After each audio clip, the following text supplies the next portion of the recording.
अब हम शुरू करने जा रहे हैं हमारे कोर्स के चौथे चैप्टर के साथ, जिसका नाम है इंटरनेट से परिचय, जिसमें आप इंटरनेट के बारे में सब कुछ जानेंगे। इंटरनेट क्या है, कैसे काम करता है और भी बहुत कुछ।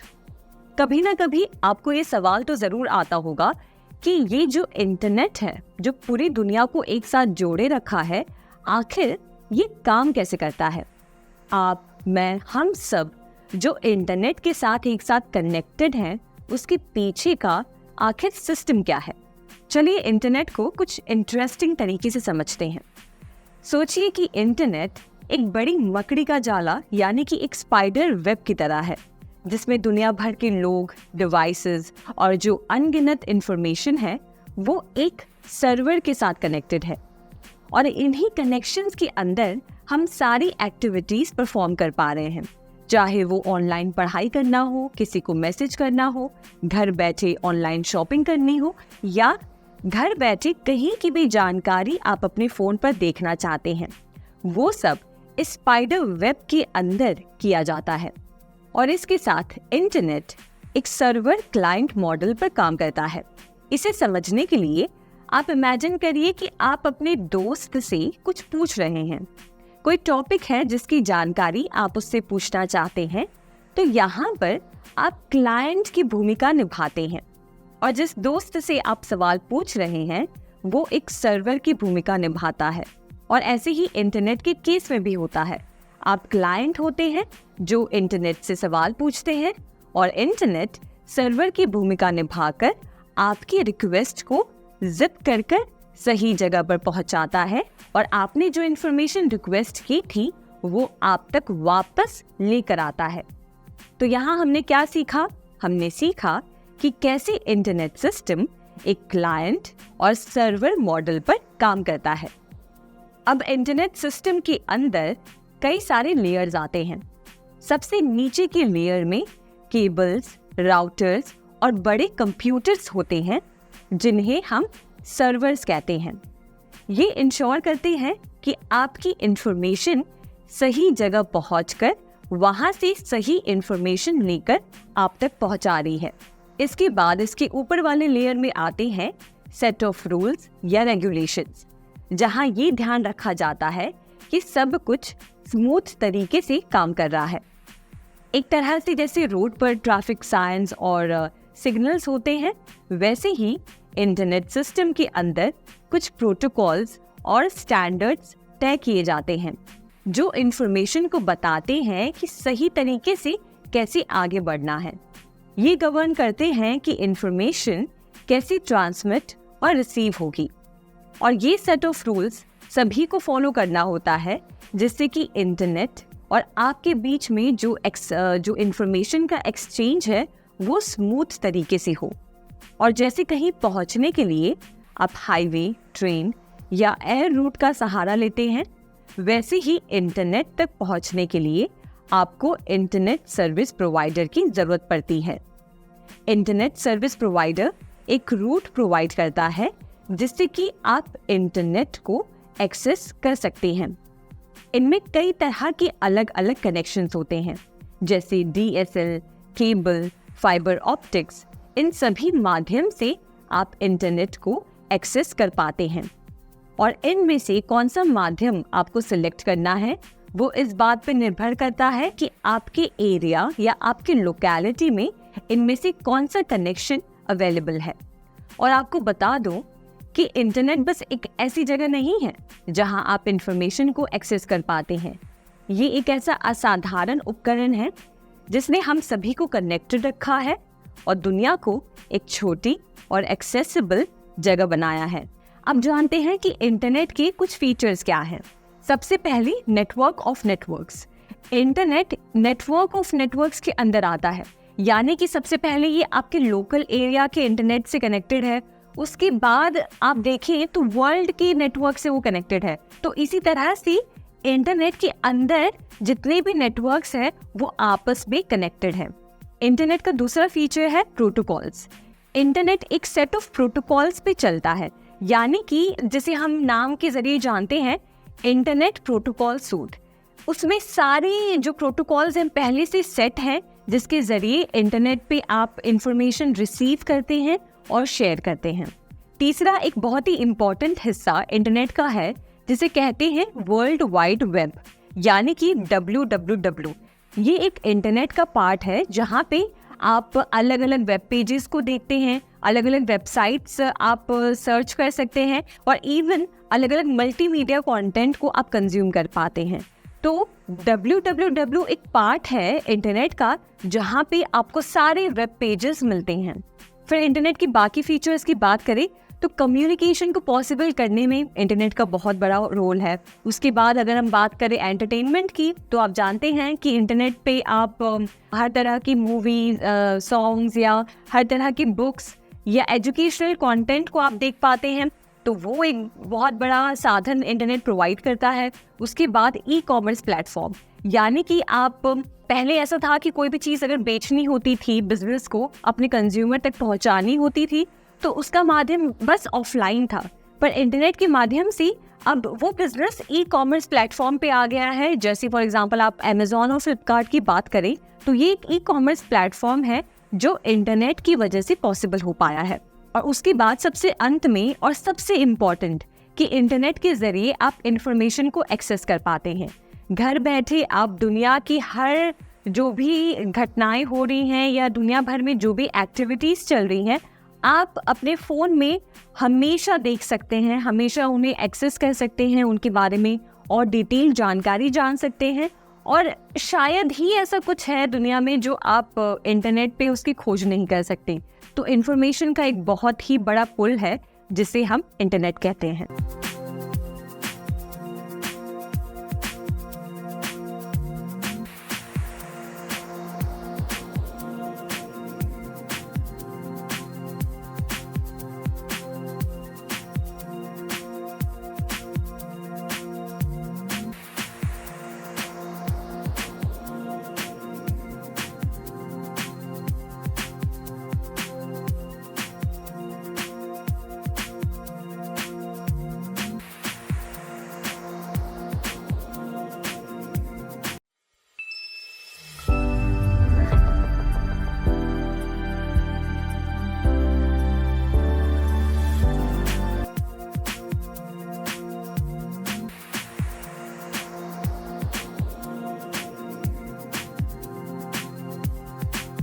इसमें हम जानते हैं कि आप अपने मोबाइल या लैपटॉप में इंटरनेट को कैसे एक्सेस कर सकते हैं। तो एक बार जब आपके पास आपका डिवाइस है, या आप बात करें स्मार्टफोन की या लैपटॉप की या कंप्यूटर की, तो आप चाहेंगे कि आप उस पर इंटरनेट को यूज़ कर सकें। तो अपने डिवाइस में इंटरनेट को यूज़ करने के लिए आपको दो चीज़ों की ज़रूरत पड़ती है। सबसे पहले ISP, यानी कि फुल फॉर्म कहिए उसका तो इंटरनेट सर्विस प्रोवाइडर, और दूसरा है मॉडेम। तो आप जानते हैं कि ये ISP और मॉडेम क्या है और कैसे इसके ज़रिए आप इंटरनेट को एक्सेस कर सकते हैं। तो बात करें इंटरनेट सर्विस प्रोवाइडर की। इंटरनेट सर्विस प्रोवाइडर एक ऐसी कंपनी या एक ऐसी ऑर्गेनाइजेशन होती है जो इंटरनेट का इस्तेमाल करते हुए यूजर्स को इंटरनेट एक्सेस और रिलेटेड सर्विसेज प्रोवाइड करती है। ये सर्विसेज को आमतौर पर इंटरनेट कनेक्शन के रूप में प्रोवाइड किया जाता है, जिससे लोग वेबसाइट्स को विजिट कर सकें, ईमेल्स भेज सकें और ऑनलाइन एक्टिविटीज परफॉर्म कर सकें। ISP को अलग अलग रूप में ऑर्गेनाइज किया जा सकता है, जैसे commercial, community owned, non profit या प्राइवेटली ओन्ड। इन सभी के पास अपनी अपनी तरह के इंफ्रास्ट्रक्चर और सर्विसेज होते हैं। ISP द्वारा प्रोवाइड की जाने वाली मुख्य सर्विसेज में शामिल है इंटरनेट एक्सेस, जिससे लोग इंटरनेट का उपयोग कर सकें। ये इंटरनेट कनेक्शन के रूप में होता है जो घर या ऑफिस में लगाया जाता है। दूसरा, internet transmit. ISPs internet data को यूजर्स तक ट्रांसमिट करते हैं, जिससे लोग इंटरनेट से कनेक्टेड रह सकें। तीसरा, domain name system. ISPs domain name system services को भी ऑफर करते हैं, जिससे लोग अपने वेबसाइट्स के लिए यूनिक डोमेन नेम्स रजिस्टर कर सकें। चौथा, वेब होस्टिंग। कुछ ISPs वेब होस्टिंग सर्विसेज भी प्रोवाइड करते हैं। इसमें यूजर्स अपने वेबसाइट्स को होस्ट कर सकते हैं, जिससे उनका ऑनलाइन प्रेजेंस हो सके। पांचवा, यूजनेट सर्विस। यूजनेट सर्विस एक इंटरनेट सर्विस है जिसमें यूजर्स टेक्स्ट बेस्ड डिस्कशंस और फाइल्स शेयर कर सकते हैं ग्रुप्स या कम्युनिटीज के साथ। इसमें लोग सिमिलर टॉपिक्स पर बात करते हैं और इंफॉर्मेशन एक्सचेंज करते हैं। छठा, कोलोकेशन। कोलोकेशन का मतलब है कि आप अपना कंप्यूटर सर्वर या नेटवर्किंग इक्विपमेंट आईएसपी के डेटा सेंटर में रख सकते हैं। इससे आपका सर्वर इंटरनेट से कनेक्ट होता है और आईएसपी आपके सर्वर को मेंटेन और मैनेज करता है। ये सर्विस उन लोगों के लिए है जो अपने सर्वर को सिक्योर और रिलायबल जगह पर रखना चाहते हैं।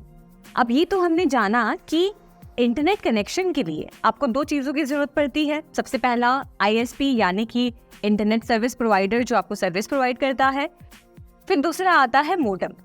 मोडेम एक ऐसा इलेक्ट्रॉनिक डिवाइस है जो डिजिटल डेटा को एनालॉग डेटा में कन्वर्ट करता है और उसके बाद उसी एनालॉग डेटा को डिजिटल डेटा में कन्वर्ट करता है। आसान भाषा में समझिए कि जहाँ से भी इंटरनेट का और इंटरनेट सप्लाई हो रहा है, ठीक है, वो डिजिटल डेटा में है। जब ये आपके घर पर आता है तो वो वायर्स के थ्रू, केबल्स के थ्रू या फिर कोई कनेक्शन के थ्रू आता है। तो उसे आपके घर तक पहुँचाने के लिए उस डिजिटल डेटा को एनालॉग सिग्नल में कन्वर्ट करना होता है। और जब वो जो डेटा है जब डेस्टिनेशन पे पहुंचता है, यानी कि आपके जब स्मार्टफोन में या लैपटॉप या कंप्यूटर पे पहुंचता है अपने डेस्टिनेशन लोकेशन पे, तो वो एनालॉग सिग्नल डिजिटल सिग्नल में कन्वर्ट होता है जिसके जरिए आप इंटरनेट यूज कर पाते हैं अपने डिवाइस में। तो आसान भाषा में आपने समझ लिया कि मॉडेम एक ऐसा डिवाइस है जो डेटा को ट्रांसफर करता है, कन्वर्ट करता है डिजिटल सिग्नल को एनालॉग सिग्नल में और फिर एनालॉग सिग्नल को डिजिटल सिग्नल में। अब जानते हैं कि कितने तरह के मॉडेम्स आते हैं। तो सबसे पहले हम जानते हैं कि मॉडेम्स कितने प्रकार के होते हैं। तो मॉडेम्स 3 प्रकार के होते हैं। सबसे पहले इंटरनल मॉडेम, दूसरा एक्सटर्नल मॉडेम और तीसरा पीसी कार्ड मॉडेम। तो आइए हम जानते हैं कि इंटरनल मॉडेम क्या करता है। इंटरनल मॉडेम एक्चुअली आपके कंप्यूटर या आपके डेस्कटॉप के अंदर मदरबोर्ड के ऊपर होता है। यानी कि आप समझिए कि ये एक एक्सटर्नल डिवाइस नहीं है, एक इंटरनल डिवाइस है जो आपके डेस्कटॉप या कंप्यूटर में ऑलरेडी फिट होता है। और देखा जाए तो ये एक्सटर्नल मॉडेम के मुकाबले काफ़ी ज़्यादा सस्ता होता है और आपको इसे ऑपरेट करने के लिए यानी कि इसके थ्रू इंटरनेट यूज़ करने के लिए आपको किसी एक्सटर्नल डिवाइस की ज़रूरत नहीं पड़ती। और इंटरनल मॉडेम भी 2 प्रकार के होते हैं। सबसे पहले डायल अप मॉडेम और दूसरा wifi modem. Dial up modem को यूज करने के लिए आपको टेलीफोन लाइन की जरूरत पड़ती है और कुछ लॉगिन क्रेडेंशियल्स की जरूरत पड़ती है जिसके थ्रू आप उसमें लॉगिन करते हैं। जबकि वाईफाई की बात करें तो उसमें कोई भी लॉगिन क्रेडेंशियल्स की जरूरत नहीं पड़ती और आप उसे डायरेक्टली यूज कर सकते हैं। अब हम बात करते हैं एक्सटर्नल मॉडेम की। जब हम एक्सटर्नल मॉडेम की बात करते हैं तो ये मानिए कि ये सबसे आसान तरीका है इस मॉडेम को इंस्टॉल करने का, क्योंकि ये एक्सटर्नली फिट किया जाता है। इसके अंदर एक ऐसा पोर्ट होता है जिसके थ्रू आप टेलीफोन लाइन को कनेक्ट करते हैं और इंटरनेट को यूज़ कर सकते हैं। और सबसे खास बात ये कि ये एक अलग स्विच से कनेक्टेड होता है जिसकी वजह से जब आप इंटरनेट को यूज़ नहीं करना चाहते तो आप इसके बटन को टर्न ऑफ कर सकते हैं और इंटरनेट कनेक्शन बंद हो जाता है। और जब आप इसे यूज़ करना चाहते हैं तो इसे स्विच ऑन कर सकते हैं। एग्जाम्पल के तौर पर आप DSL मॉडेम ले सकते हैं जो ब्रॉडबैंड कनेक्शन में यूज़ होता है।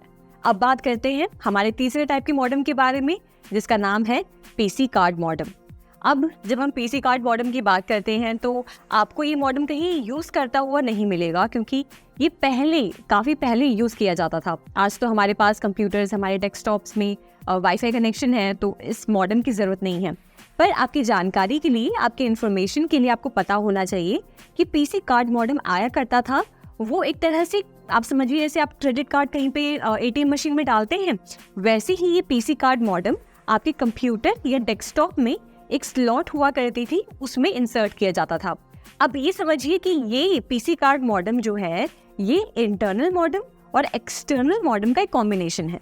यानी कि एक तरह से ये एक्सटर्नल डिवाइस तो है, एक तरह से आप इसको एक्सटर्नली फिट कर रहे हैं, पर ये इंटरनली काम करता है, यानी कि आपकी पीसी के साथ कनेक्ट करके। तो ये फिलहाल अभी यूज़ नहीं होता है, बट आपकी जानकारी के लिए आपको जानना चाहिए कि पीसी कार्ड मॉडेम भी एक तरह का मॉडेम था जो पहले यूज़ किया जाता था।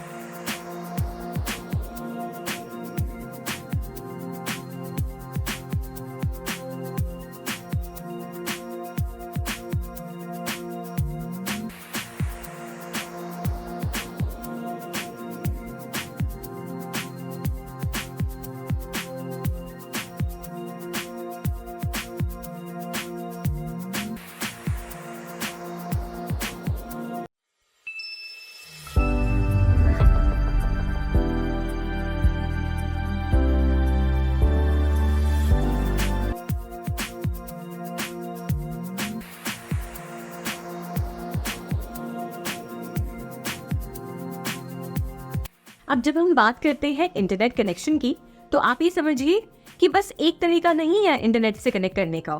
काफ़ी सारे तरीके हैं जिसके ज़रिए आप अपने डिवाइस या अपने घर में इंटरनेट यूज़ कर सकते हैं। तो जानते हैं कि कितने माध्यम हैं इंटरनेट से कनेक्ट करने के। सबसे पहले डायल अप, फिर broadband, wifi, mobile, satellite, cable and DSL। तो ये सब इतने सारे तरीके हैं जिसके ज़रिए आप इंटरनेट से कनेक्ट कर सकते हैं। तो अब इन सारे मोड्स को, यानी कि इन सारे तरीकों को हम समझते हैं कि कैसे ये एक दूसरे से अलग हैं और किन किन जगहों पे ये काम आते हैं। तो सबसे पहले बात करते हैं डायल अप कनेक्शन की। अब डायल अप कनेक्शन आपको सुनने में लगेगा कि कभी इस इंटरनेट कनेक्शन के बारे में सुना नहीं, क्योंकि ये बहुत पहले यूज़ हुआ करता था। आज आपको ये कहीं पे भी यूज़ होता हुआ नहीं दिखेगा, पर आपकी इन्फॉर्मेशन के लिए, आपकी जानकारी के लिए आपको बता दूं कि ये एक ऐसा इंटरनेट कनेक्शन था जिसमें आपके पास एक डिवाइस होती थी, एक मॉडेम होती थी, जिसमें आप नंबर डायल करते थे। जैसे अगर आपको किसी को कॉल मिलाना है तो आप उनका नंबर डायल करते हैं, वैसे ही अगर आपको इंटरनेट से कनेक्ट होना है तो आपको जो आपके इंटरनेट सर्विस प्रोवाइडर ने जो आपको नंबर दिया है वो नंबर डायल करना होता था। उसके बाद डायल करने के बाद आप इंटरनेट से कनेक्ट हो पाते थे। तो ये तरीका था कि कैसे डायल करके आप इंटरनेट से कनेक्ट होते थे और डिस्कनेक्ट होते थे। तो ये बस जानकारी के लिए आप जान सकते हैं, ये आजकल यूज़ में बिल्कुल भी नहीं है।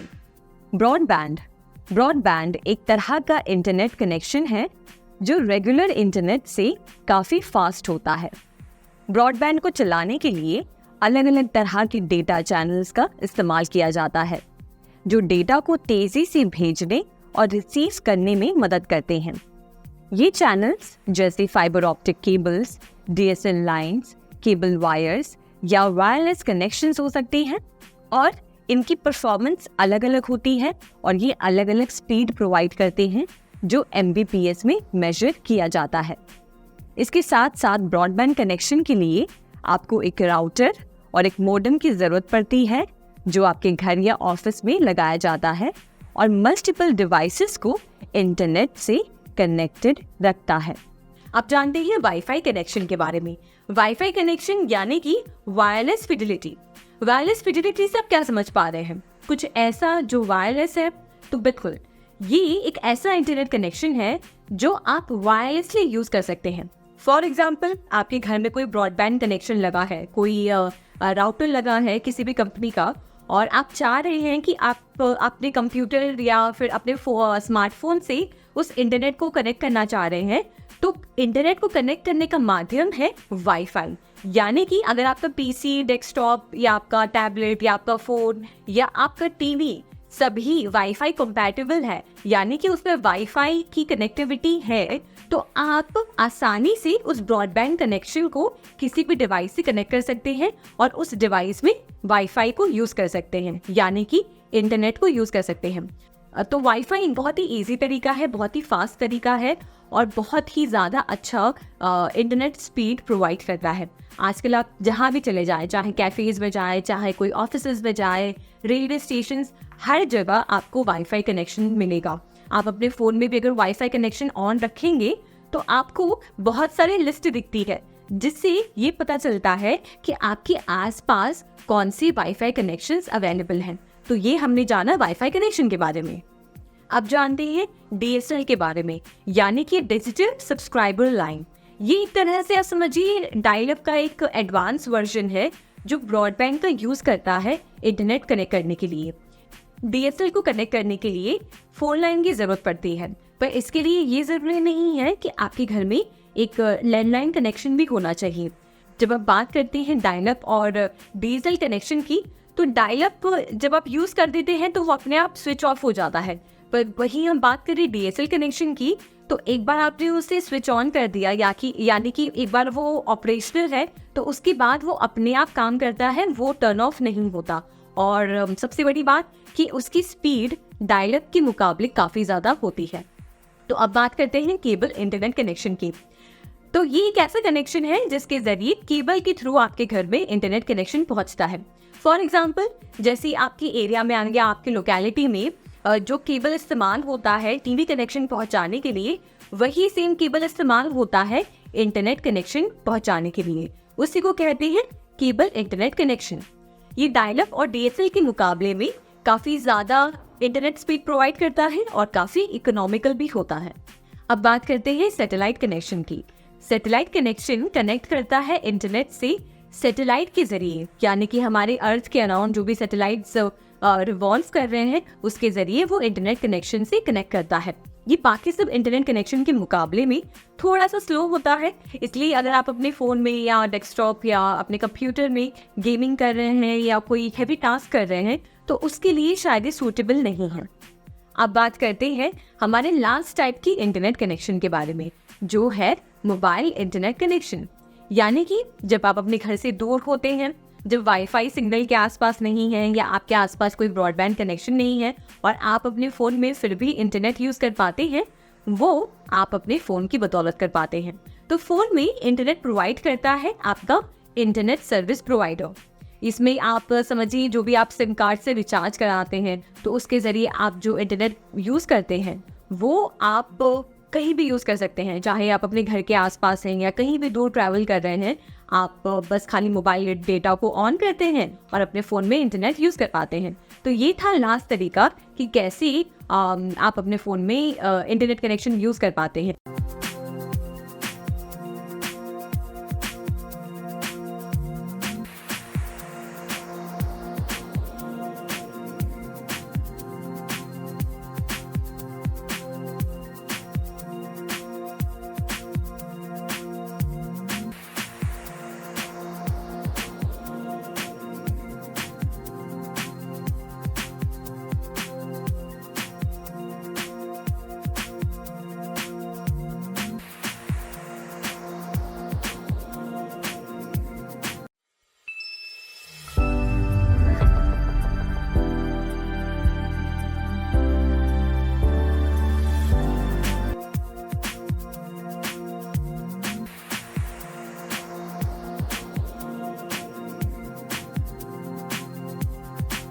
इंट्रानेट एक प्राइवेट कंप्यूटर नेटवर्क होती है जो एक स्पेसिफिक ऑर्गेनाइजेशन या कंपनी के लिए होती है।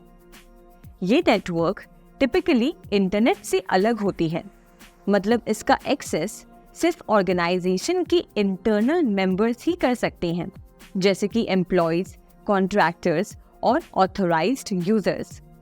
इसका मुख्य उद्देश्य है ऑर्गेनाइजेशन के इंटरनल कम्युनिकेशन, इंफॉर्मेशन शेयरिंग और कोलैबोरेशन को इम्प्रूव करना। इंटरनेट के जरिए मेंबर्स अपने ऑफिस प्रीमाइसेस के अंदर ही किसी भी लोकेशन से कनेक्ट कर सकते हैं, जहां वो ऑथराइज्ड एक्सेस के साथ वेरियस रिसोर्सेज, डॉक्यूमेंट्स और टूल्स तक आसानी से पहुंच सकते हैं। सोचिए, एक बड़ा कॉर्पोरेट ऑफिस है जहां हजारों एम्प्लॉयज हर रोज काम करते हैं। हर एम्प्लॉय की अपनी यूनिक रिस्पॉन्सिबिलिटी होती है और उन्हें अपने काम को एफिशिएंटली और इफेक्टिवली करने के लिए सही इंफॉर्मेशन, कम्युनिकेशन और रिसोर्सेज की ज़रूरत होती है। यहाँ पर इंटरनेट ये सब प्रोवाइड करता है और उन्हें अपने काम को एफिशिएंटली और इफेक्टिवली करने के लिए सही इंफॉर्मेशन, कम्युनिकेशन और रिसोर्सेज की ज़रूरत होती है। यहाँ आता है इंटरनेट का रोल। सबसे पहले, इंटरनेट एक प्राइवेट नेटवर्क है, मतलब ये सिर्फ ऑर्गेनाइजेशन के अंदर एक्सेसिबल होता है। ये ऑफिस के प्रीमाइसेस में ही अवेलेबल होता है और इंटरनेट से अलग होता है। इसका मतलब है कि सिर्फ ऑथराइज्ड यूजर्स जैसे कि एम्प्लॉयज, कॉन्ट्रैक्टर्स और कुछ केसेस में वेंडर्स ही इसका उपयोग कर सकते हैं। दूसरी सबसे अहम चीज जो इंटरनेट प्रोवाइड करता है वो है इंटरनल कम्युनिकेशन। इंटरनेट के जरिए एम्प्लॉयज एक दूसरे के साथ कम्युनिकेशन कर सकते हैं बिना किसी एक्सटर्नल इंटरफेरेंस की। इसमें messaging systems, email, chat rooms और डिस्कशंस फोरम्स शामिल होते हैं, जिससे एम्प्लॉयज अपने वर्क रिलेटेड क्वायरीज डिस्कस कर सकते हैं और कोलैबोरेशन कर सकते हैं। तीसरी सबसे ज़रूरी चीज़ जो इंटरनेट प्रोवाइड करता है वो है डॉक्यूमेंट शेयरिंग और स्टोरेज। एक बड़े ऑफिस में रोज़ के बेसिस पे बहुत सारे डॉक्यूमेंट्स और फाइल्स जनरेट होते हैं। इंटरनेट डॉक्यूमेंट शेयरिंग और स्टोरेज के लिए एक सेंट्रलाइज्ड प्लेटफॉर्म प्रोवाइड करता है जहां एम्प्लॉयज अपने डॉक्यूमेंट्स को अपलोड कर सकते हैं, उन्हें एक्सेस कर सकते हैं और एक दूसरे के साथ शेयर कर सकते हैं। इससे इंफॉर्मेशन एक्सेस और मैनेज करना काफ़ी ज़्यादा आसान हो जाता है। चौथी चीज़ जो इंटरनेट प्रोवाइड करते हैं वो है रिसोर्स एक्सेस। ऑर्गेनाइजेशंस में बहुत सारे इंटरनल रिसोर्सेज होते हैं जैसे कि पॉलिसीज, गाइडलाइंस, ट्रेनिंग मटेरियल्स और टेम्पलेट्स। इंटरनेट के जरिए एम्प्लॉयज इन रिसोर्सेज को ईजिली एक्सेस कर सकते हैं जब उन्हें ज़रूरत होती है। ये एक एफिशिएंट और ऑर्गेनाइज्ड तरीका है इंफॉर्मेशन को डिस्ट्रीब्यूट और एक्सेस करने का। इंटरनेट कोलैबोरेशंस को भी फैसिलिटेट करता है। टीम्स और डिपार्टमेंट्स अपने प्रोजेक्ट्स के लिए डेडिकेटेड वर्क स्पेस क्रिएट कर सकते हैं जहां उन्हें डॉक्यूमेंट्स शेयर करने, डिस्कशन करने और टास्क मैनेज करने का ऑप्शन मिलता है। इससे टीम वर्क इम्प्रूव होती है और प्रोजेक्ट्स को स्मूथ तरीके से एग्जीक्यूट किया जा सकता है। इंटरनेट का सबसे बड़ा बेनिफिट है सिक्योरिटी। क्योंकि ये प्राइवेट नेटवर्क होता है, इसमें ऑर्गेनाइजेशन की सेंसिटिव इंफॉर्मेशन को प्रोटेक्ट करने के लिए काफ़ी कठिन सिक्योरिटी मेजर्स इम्प्लीमेंट किए जाते हैं। एक्सेस कंट्रोल्स, इंक्रिप्शंस और रेगुलर ऑडिट्स जैसी टेक्निक्स का इस्तेमाल किया जाता है ताकि सिर्फ ऑथराइज्ड यूजर्स ही कॉन्फिडेंशियल डेटा तक पहुंच सके। इन शॉर्ट, इंटरनेट एक वाइटल टूल है जो ऑर्गेनाइजेशन के एम्प्लॉयज को एक सिक्योर, ऑर्गेनाइज्ड और कोलैबोरेटिव एनवायरनमेंट प्रोवाइड करता है जहां वो अपने टास्क को इफेक्टिवली कंप्लीट कर सकें। ये इंटरनल कम्युनिकेशन को इम्प्रूव करता है, इंफॉर्मेशन एक्सेस को स्ट्रीमलाइन करता है और ओवरऑल प्रोडक्टिविटी को बढ़ाता है। अब यहाँ पे हो सकता है आप थोड़ा सा कंफ्यूज्ड होंगे। कैसे कंफ्यूजन होगी?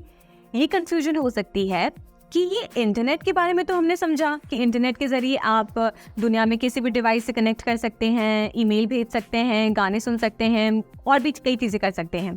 पर ये इंटरनेट एक ही कंपनी यूज़ करता है और एक ऑर्गेनाइजेशन के बीच में इंटरनली यूज़ होता है। पर फिर भी अगर आपको थोड़ी बहुत फिर भी कंफ्यूजन रह गई कि इन दोनों के बारे में समझ नहीं आ रहा, तो आइए हम इन दोनों को पॉइंट्स के ज़रिए समझते हैं कि इन दोनों में यानी कि इंटरनेट और इंटरनेट के बीच में मुख्य डिफरेंस क्या है। तो सबसे पहले तो इंटरनेट और इंटरनेट दोनों ही नेटवर्किंग कॉन्सेप्ट्स हैं, पर इनके बीच में मुख्य डिफरेंस है कुछ ये। तो सबसे पहला, इंटरनेट और इंटरनेट के बीच में डिफरेंस है एक्सेस का, यानी कि इंटरनेट एक पब्लिक नेटवर्क है और वहीं इंटरनेट एक प्राइवेट नेटवर्क है। यानी कि इंटरनेट दुनिया में कोई भी यूज़ कर सकता है, चाहे वो किसी भी रेस का हो, कोई भी कंट्री का हो, कहीं से भी बिलोंग करता हो, उसके पास अधिकार है कि वो इंटरनेट का इस्तेमाल कर सकता है। वहीं जब हम इंटरनेट की बात करते हैं तो वो किसी स्पेसिफिक ऑर्गेनाइजेशन या किसी कंपनी को ध्यान में रखते हुए डिज़ाइन किया गया है और कोई तीसरा व्यक्ति आके उसे यूज़ नहीं कर सकता। वो काफ़ी सिक्योर्ड होता है और एक प्राइवेट नेटवर्क होता है।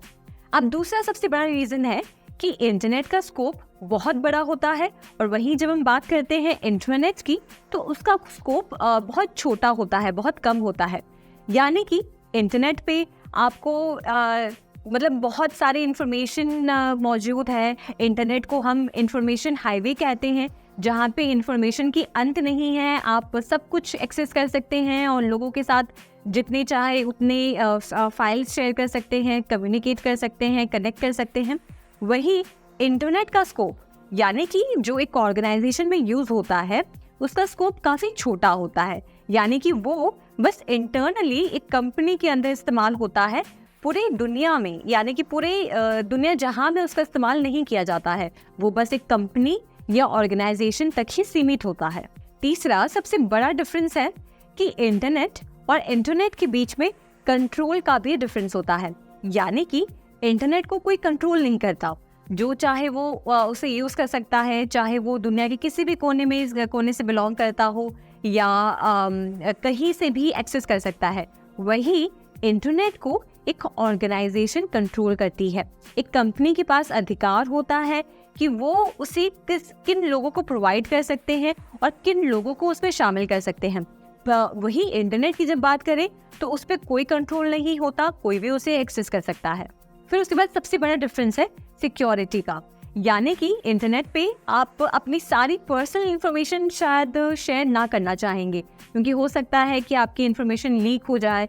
जैसे मान लीजिए मैं इंटरनेट पे जाकर अपना आधार कार्ड डिटेल्स या फिर अपनी बैंक की डिटेल्स ना शेयर करना चाहूँ, क्योंकि हो सकता है कि कोई उसका मिसयूज कर सकता है, गलत इस्तेमाल कर सकता है। वही इंटरनेट नेटवर्क की बात करें तो वहाँ पे मेरी जो भी पर्सनल डिटेल्स होती हैं वो सारी वहाँ पे स्टोर्ड होती हैं और वो डेटा इस तरीके से सिक्योर होता है कि मुझे इस बात की चिंता नहीं होती कि उसका कोई मिसयूज कर सकता है।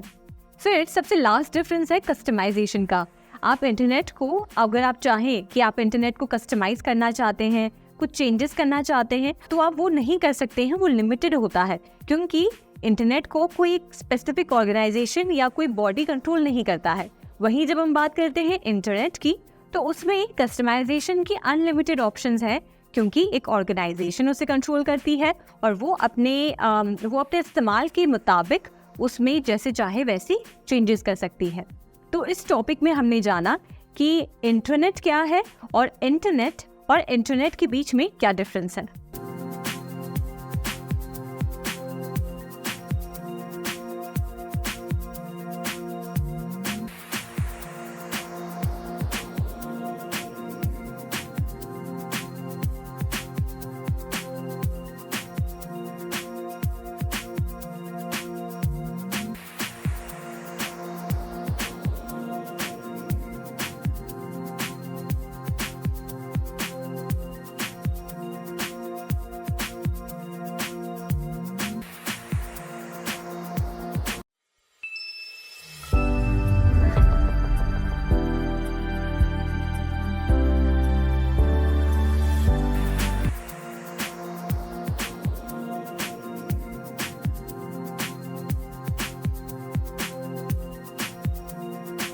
तो अब हम जानेंगे कि कैसे आप किसी वेबसाइट को एक्सेस कर सकते हैं, कैसे ओपन कर सकते हैं।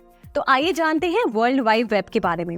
वर्ल्ड वाइड वेब के बारे में अगर मैं आपको कहूँ तो आसान भाषा में समझिए कि ये एक ओपन सोर्स प्लेटफॉर्म है जिस पर इंटरनेट का सारा डेटा यानी कि डॉक्यूमेंट्स, फाइल्स, इमेजेस, वीडियोस सारे एक जगह स्टोर्ड होते हैं।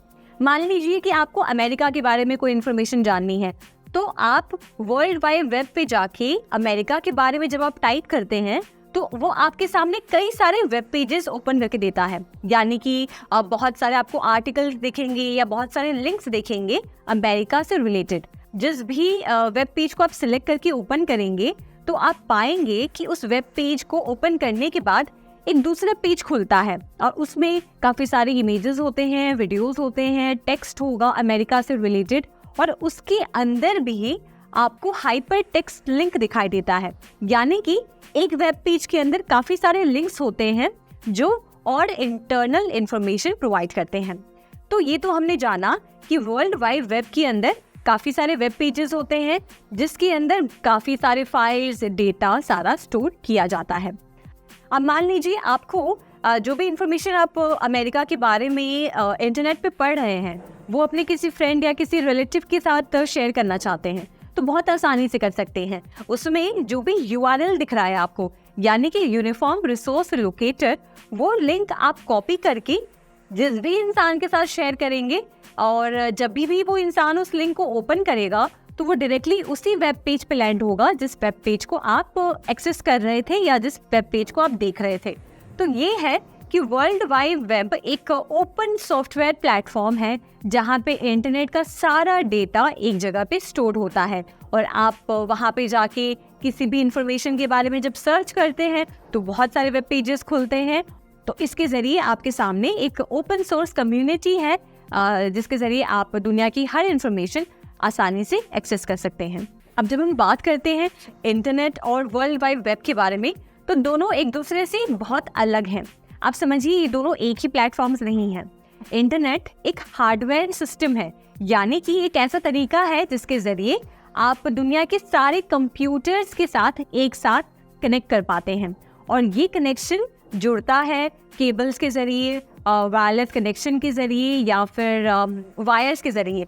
कि वहीं जब हम बात करें वर्ल्ड वाइड वेब की तो वो एक कलेक्शन ऑफ वेब पेजेस है, यानी कि एक ऐसा प्लेटफॉर्म, एक ऐसा सोर्स है जहाँ पे बहुत सारे वेब पेजेस हैं जो एक दूसरे से कनेक्टेड है URL या फिर हाइपरलिंक टेक्स्ट के ज़रिए। अब इसमें हम जानेंगे वेबसाइट के बारे में। वेबसाइट के बारे में आपने सुना होगा, आपने यूज़ भी किया होगा। वेबसाइट यानी कि एक ऐसा वेब पेज है जहाँ पे किसी भी टॉपिक से रिलेटेड या किसी भी ऑर्गेनाइजेशन से रिलेटेड इंफॉर्मेशन स्टोर होती है। फॉर एग्जाम्पल समझिए आप किसी गवर्नमेंट वेबसाइट की अगर हम बात करें, अगर समझिए आपको अपना आधार कार्ड अपडेट कराना है तो आप इंटरनेट पे जाके जिस वेबसाइट को ओपन करेंगे वो काम करने के लिए वो उस सर्विस का वेब पेज है। दूसरे एग्जाम्पल के तौर पे अगर आप समझे कि अगर आप किसी कंपनी में काम करते हैं, ठीक है, और आपकी कंपनी का कोई ना कोई वेबसाइट होगा इंटरनेट पे, तो वो वेबसाइट आपकी कंपनी को रिप्रेजेंट करता है इंटरनेट पे। और आप जब उस वेबसाइट को ओपन करते हैं तो आपकी कंपनी से रिलेटेड सारी जानकारी उस वेबसाइट पे नजर आती है। तो सबसे पहले जब आप ओपन करते हैं तो आपके सामने खुलता है होम पेज, यानी कि आपकी कंपनी का मेन पेज जहाँ पे सारी इन्फॉर्मेशन होती है एम्प्लॉयज़ की, फिर करियर की, फिर इंट्रोडक्शन होता है आपकी कंपनी का, फिर आपकी कंपनी ने क्या क्या काम किया है वो सारा इन्फॉर्मेशन होता है, आपकी कंपनी का एड्रेस होता है, आपकी कंपनी में कौन कौन मेन पोजीशन पे हैं उनकी डिटेल्स होती हैं जो आपको होम पेज पे नज़र आती हैं। वहीं आप गौर फरमाएं तो उसके बाद अगर आप हर एक लिंक, मतलब जो भी उस पर इंफॉर्मेशन दी गई है उस पर जब आप ओपन करेंगे पर्टिकुलर किसी चीज़ पे तो वापस एक और विंडो यानी कि एक और पेज ओपन होती है जिसमें उस टॉपिक के बारे में और डिटेल में समझाया गया होता है, जिसे कहते हैं हाइपरलिंक टेक्स्ट।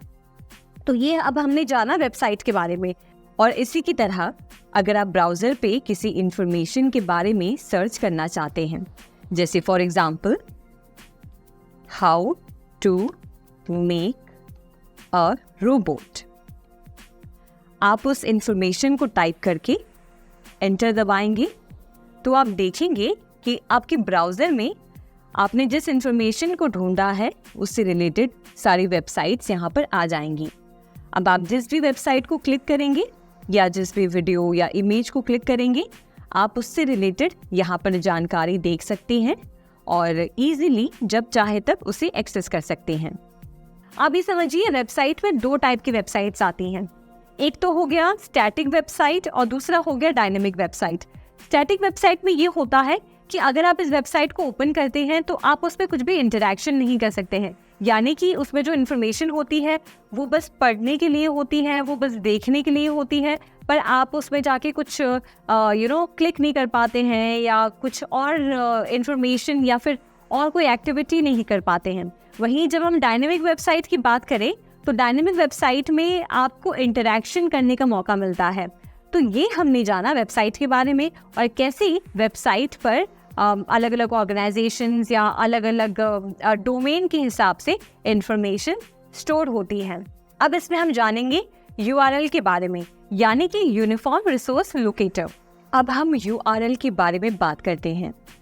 URL को आप वेब एड्रेस के नाम से भी जानते हैं, जो बेसिकली इंटरनेट पे किसी भी स्पेसिफिक कंटेंट तक पहुंचने का एड्रेस होता है। जहां आम जिंदगी में किसी घर या दुकान का पता यूज़ करते हैं हम वहां तक पहुंचने के लिए, वैसे ही URL का यूज़ करके इंटरनेट पे किसी पर्टिकुलर फाइल, वेबसाइट या डॉक्यूमेंट तक पहुंच सकते हैं। ये आपके वेब ब्राउज़र को बताता है कि आपको जो रिसोर्स चाहिए वो इंटरनेट के विशाल नेटवर्क में कहाँ मिल सकता है। इंटरनेट को एक बड़ी सी सिटी समझिए जिसमें कई सारी बिल्डिंग्स हैं और ये अलग अलग बिल्डिंग अलग अलग वेब पेजेस हैं। URL वो डिटेल्ड एड्रेस है जो स्ट्रीट नेम, हाउस नंबर और यहाँ तक कि कौन से फ्लोर और कौन से रूम में जाना है उसका एड्रेस बताता है। तो अगर आपके पास कोई वेबसाइट या किसी डॉक्यूमेंट या किसी भी फाइल का URL है तो उसे अपने ब्राउज़र में टाइप करके आप उस तक डायरेक्टली पहुँच सकते हैं। अब हर URL में जो अलग अलग पार्ट्स होते हैं उन्हें समझते हैं। तो सबसे पहले HTTP। URL में इस पार्ट को स्कीम या प्रोटोकॉल कहते हैं। ये ब्राउज़र को बताता है कि डेटा एक्सेस करने के लिए कौन सी लैंग्वेज यूज़ करनी है। HTTP लैंग्वेज सबसे कॉमन है, वेबसाइट्स के लिए यूज़ की जाती है, लेकिन आपने HTTP लैंग्वेज की जगह HTTPS लैंग्वेज भी देखा होगा जो सबसे ज़्यादा सिक्योर माना जाता है। उसी के साथ FTP फाइल्स ट्रांसफ़र करने के लिए यूज़ होता है और मेल टू मेल्स भेजने के लिए यूज़ होता है। तो ये कुछ तरह के लैंग्वेजेस हैं जो आप अपने URL में देखेंगे। URL का दूसरा पार्ट है www.example.com। ये डोमेन नेम है। ये एक ह्यूमन फ्रेंडली तरीका है वेबसाइट्स तक पहुंचने के लिए। बिना किसी IP एड्रेस यानी कि कोई कॉम्प्लेक्स स्ट्रिंग ऑफ नंबर्स को टाइप किए बिना या उसे याद रखे बिना आप सही वेबसाइट को ओपन कर पाते हैं। तीसरा पार्ट है URL का index.html। ये पार्ट स्पेसिफिक फाइल या पेज को पॉइंट करता है वेबसाइट पर। ये स्पेसिफाई करता है कि आपको बिल्डिंग में कौन से फ्लोर और कौन से रूम में विजिट करना है। ज़्यादातर वेब ब्राउज़र्स URL को पेज के टॉप की एड्रेस बार में डिस्प्ले करते हैं। जब आप वहां URL टाइप करते हैं और एंटर प्रेस करते हैं, ब्राउज़र ये एड्रेस रीड करता है और ये पता लगाता है कि करस्पॉन्डिंग सर्वर में ये कहाँ लोकेटेड है और उससे डेटा वापस अपनी स्क्रीन पर भेजने को कहता है। इंटरनेट पे हर वेबसाइट, इमेज और वीडियो को एक यूनिक URL के थ्रू एक्सेस किया जा सकता है, जो इंश्योर करता है कि दुनिया भर के यूजर्स उस तक पहुंच सके अगर उन्हें सही वेब एड्रेस पता हो। ये URL सिस्टम इंटरनेट को नेविगेट करना पॉसिबल बनाता है, आपको पेज टू पेज और content to content seamlessly move करने देता है। URLs इंटरनेट एक्सप्लोर करने के लिए एक फंडामेंटल टूल है। ये आपके ब्राउज़र को इंटरनेट के कॉम्प्लेक्स नेटवर्क में गाइड करता है, बिल्कुल वैसे ही जैसे रोड साइंस आपको सिटी में गाइड करते हैं। ये URL इंश्योर करते हैं कि जब भी आप वेब सर्फ करते हैं तो आप एग्जैक्टली वही ढूंढें जो आप ढूंढना चाह रहे हैं। चलें समझते हैं कि डिफरेंट डोमेन एक्सटेंशंस क्या हैं और किस पर्पस के लिए ये यूज़ होते हैं। .com ये सबसे कॉमन टाइप का एक्सटेंशन है जो मोस्टली कमर्शियल यानी कि बिजनेस के लिए यूज़ होता है। जैसे कोई कंपनी जो प्रोडक्ट्स या सर्विसेज सेल करती है वो अपने वेबसाइट के लिए .com एक्सटेंशन का यूज़ करती है। .edu ये एक्सटेंशन एजुकेशनल इंस्टीट्यूशंस के लिए यूज़ होता है, जैसे यूनिवर्सिटीज़ या कॉलेजेस। इंडिया में या ग्लोबली कोई भी एजुकेशनल वेबसाइट अगर आप देखेंगे तो ज़्यादातर उनका एक्सटेंशन .edu से होता है। तीसरा है .gov ये गवर्नमेंट के ऑफिशियल वेबसाइट के लिए रिजर्व्ड है, जैसे भारत सरकार या स्टेट सरकार की वेबसाइट। ये इंश्योर करते हैं कि जो वेबसाइट आप देख रहे हैं वो एक वैलिड गवर्नमेंट सोर्स से है। उसके बाद आता है .net। ओरिजिनली ये नेटवर्क प्रोवाइडर्स के लिए डिज़ाइन किया गया है, लेकिन अब इसे वेरियस टाइप के पर्पसेस के लिए यूज़ किया जाता है, स्पेशली तब अगर desire .com domain name available ना हो। उसके बाद आता है .org ये नॉन प्रॉफिट ऑर्गेनाइजेशंस के लिए यूज़ होता है। कोई भी ऑर्गेनाइजेशन जो प्रॉफिट कमाना नहीं चाहती है, सिर्फ सोसाइटी की हेल्प या डेवलपमेंट के लिए काम करती है, वो .org एक्सटेंशन का यूज़ करती है। ये था एक ओवरव्यू इन सभी कॉमन डोमेन एक्सटेंशंस का। हर एक का अपना स्पेसिफिक यूज़ है और ये समझना इम्पॉर्टेंट है ताकि जब आप इंटरनेट पे कुछ सर्च कर रहे हो तो कोई वेबसाइट विजिट करे तो आपको ये अंदाज़ा हो कि उस वेबसाइट का पर्पस क्या है। अब इसमें हम जानेंगे डोमेन नेम सिस्टम के बारे में। डोमेन नेम सिस्टम एक ऐसा प्रोटोकॉल है जो डोमेन नेम्स को आईपी एड्रेस में कन्वर्ट करता है। यानी कि समझिए, अगर आप किसी वेबसाइट को ओपन करना चाहते हैं, किसी स्पेसिफिक वेबसाइट को, तो उसे ओपन करने के लिए उसका जो एड्रेस है, यानी कि जो आईपी एड्रेस है, वो आप याद नहीं कर सकते हमेशा, आपके लिए वो पॉसिबल नहीं है। तो इसी के लिए डोमेन नेम्स यहाँ पे काम आते हैं। आप इंटरनेट पे जाके खाली उसका डोमेन नेम भी अगर सर्च करते हैं तो ऑटोमेटिकली जो डोमेन नेम सिस्टम है वो आपकी एंटर किए गए डोमेन नेम को आईपी एड्रेस में कन्वर्ट करता है और आपको वो स्पेसिफिक वेबसाइट ओपन करके देता है। तो आइए जानते हैं डोमेन नेम सिस्टम के कुछ फीचर्स के बारे में। तो सबसे पहले डोमेन नेम इंसान के लिए याद करना काफ़ी ज़्यादा आसान होता है। अगर आपको राजस्थान के या किसी गवर्नमेंट की किसी वेबसाइट को ओपन करना है तो आप आसानी से उसे याद रख के जब चाहे तब इंटरनेट पे जाके सर्च कर सकते हैं। फॉर एग्जांपल, अगर मुझे राजस्थान की किसी वेबसाइट को ओपन करना है, जैसी https://rajasthan.gov.in, तो मेरे लिए इसको याद रखना, इस एड्रेस को याद रखना बहुत आसान है। मैं जाके इंटरनेट पे डायरेक्टली सर्च कर सकती हूँ और जैसे ही मैं सर्च करूँगी, डोमेन नेम सिस्टम उस डोमेन का आईपी एड्रेस ढूंढकर वो वेबसाइट मेरे सामने ओपन करके देगा। तो ये सबसे बड़ा रीज़न है कि क्यों डोमेन नेम इजी होता है, जिससे कि हम कभी भी उसे याद रख सकते हैं और उसे याद रखने में हमें कोई दिक्कत नहीं होती है। अब दूसरी चीज़ कि जब हम आईपी एड्रेस की बात करते हैं, जो मैंने कहा कि एक डोमेन नेम सिस्टम एक डोमेन नेम को एक आईपी एड्रेस में कन्वर्ट करता है, तो आपकी जानकारी के लिए आप ये जानिए कि आईपी एड्रेस न्यूमेरिकल फॉर्म में होता है। यानी कि समझिए, जैसे कि हम राजस्थान गवर्नमेंट वेबसाइट की बात कर रहे थे, तो उसका आईपी एड्रेस कुछ ऐसा होगा कि समझिए 105.3.246.789, कुछ न्यूमेरिकल मतलब नंबर्स में होगा जो हम याद नहीं कर सकते हैं। तो ऑब्वियसली हम डोमेन नेम का इस्तेमाल करते हैं और डोमेन नेम के ज़रिए हम आईपी एड्रेस को ओपन कर सकते हैं। और फिर इसका तीसरा फीचर है कि आप अलग अलग ऑर्गेनाइजेशन के मुताबिक, यानी कि अगर कोई ऑर्गेनाइजेशन है जो अपना खुद का डोमेन नेम खरीदना चाहती है, वो चाहती है कि उसका डोमेन नेम कोई यूज़ ना कर पाए और सिर्फ वही उसका मतलब जो पर्टिकुलर एड्रेस है या जो उसकी आइडेंटिटी है वो बस वही यूज़ कर पाए, तो वो खरीद सकती है। और वैसे ही आप अपना भी डोमेन नेम बना सकते हैं जो पब्लिकली अवेलेबल होता है यूज़ करने के लिए और उस पर किसी का राइट नहीं होता। समझिए, कोई अगर बड़ी ऑर्गेनाइजेशन है, जैसे फॉर एग्जांपल राजस्थान गवर्नमेंट है, तो राजस्थान गवर्नमेंट की जो डोमेन नेम है वो कोई और यूज़ नहीं कर सकता, वो बस राजस्थान गवर्नमेंट ही यूज़ कर सकती है। तो ये थे कुछ फीचर्स कि ये डोमेन नेम सिस्टम कैसे काम करता है और कैसे ये हमें अलग अलग वेबसाइट्स और वेब पेजेस तक पहुंचाता है, वो भी बहुत ही आसानी से। तो अब हम जानेंगे वेब ब्राउज़र के बारे में। वेब ब्राउज़र सिंपल शब्दों में एक सॉफ्टवेयर एप्लीकेशन है जिस पे जाकर आप कुछ भी सर्च करते हैं। जैसे कि हमने इससे पहले वाले एग्जाम्पल्स में देखा कि हम राजस्थान गवर्नमेंट के बारे में सर्च कर रहे थे, अमेरिका की इंफॉर्मेशन जान रहे थे, तो वो जिस प्लेटफॉर्म पे जाके हम सर्च करते हैं, जिस एप्लीकेशन को हम हमारे कंप्यूटर या हमारे फ़ोन या लैपटॉप में ओपन करते हैं सर्च करने के लिए, उसे कहते हैं हमारा वेब ब्राउज़र।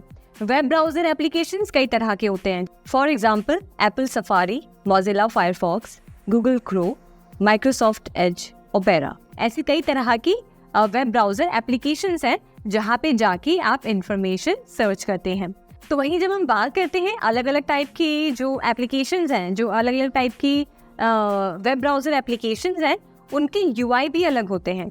अगर आप एप्पल सफारी को ओपन करेंगे तो उसका यूआई अलग होगा, वैसे ही अगर आप गूगल क्रोम को ओपन करेंगे तो उसका यूआई आपको अलग नज़र आएगा। अगर आप फायरफॉक्स को ओपन करेंगे तो वो अलग होगा। तो इसी तरीके से हर एक वेब ब्राउज़र अपने अलग अलग सिस्टम के हिसाब से डिज़ाइन होता है। तो वेब ब्राउज़र करता ये है कि जब आप किसी भी इंफॉर्मेशन को उसके सर्च पैनल में, यानी कि उसके सर्च बार में जाके जब आप सर्च करते हैं, तो वेब ब्राउज़र अपने सर्वर से जो वर्ल्ड में जो सर्वर अवेलेबल है उस सर्वर से कनेक्ट करता है या फिर उसके आसपास जो लोकल सर्वर अवेलेबल है उससे कनेक्ट करता है और उस सर्वर से इंफॉर्मेशन निकाल कर आपको आपके स्क्रीन पर दिखाता है। तो ये है प्रोसेस कि कैसे वेब ब्राउज़र हमें एक प्लेटफॉर्म प्रदान करता है जिसके ज़रिए हम इंटरनेट पे किसी भी इंफॉर्मेशन को एक्सेस कर सकते हैं। अब थोड़ी सी बात कर लेते हैं वेब ब्राउज़र में आपको क्या क्या चीज़ें मिलती हैं। तो सबसे पहले वेब ब्राउज़र में आपको बैक और फॉरवर्ड बटन्स दिखते हैं, यानी कि जब आप किसी वेबसाइट को ओपन करते हैं, किसी वेब पेज को ओपन करते हैं, तो उसमें आगे बढ़ने के लिए उन वेब पेजेस को और उसकी अंदर सर्च करने के लिए आप फॉरवर्ड बटन पे क्लिक करते रहते हैं। तो वो वेब पेज के अंदर उसका दूसरा वेब पेज को ओपन करता है, फिर दूसरा ओपन करता है वेब पेज। और वहीं अगर आप पीछे जाना चाहते हैं, मतलब आप जहाँ से आपने शुरू किया था आप वहाँ पे बैक जाना चाहते हैं, तो उसके लिए आप बैक बटन्स का यूज़ करते हैं जो वेब ब्राउज़र पे आपको नज़र आता है। फिर उसके बाद वेब ब्राउज़र पे एक रिफ़्रेश या रीलोड बटन होता है। ये क्या करता है कि समझिए अगर आप अपने पेज को रिफ़्रेश करना चाहते हैं, कोई इन्फॉर्मेशन है जो आप सर्च कर रहे हैं वो वहाँ पे नज़र नहीं आ रही है, कुछ टेक्निकल एरर है, तो उसके लिए आप एक रिफ़्रेश बटन होता है वेब ब्राउज़र पे, उस पर जब क्लिक करते हैं तो वो पेज वापस से ओपन होता है ताकि जो भी टेक्निकल एरर्स या उसमें ग्लिच आ रहा था वो उसके बाद सही हो जाए। फिर इसके बाद वेब ब्राउज़र में एक स्टॉप बटन होता है।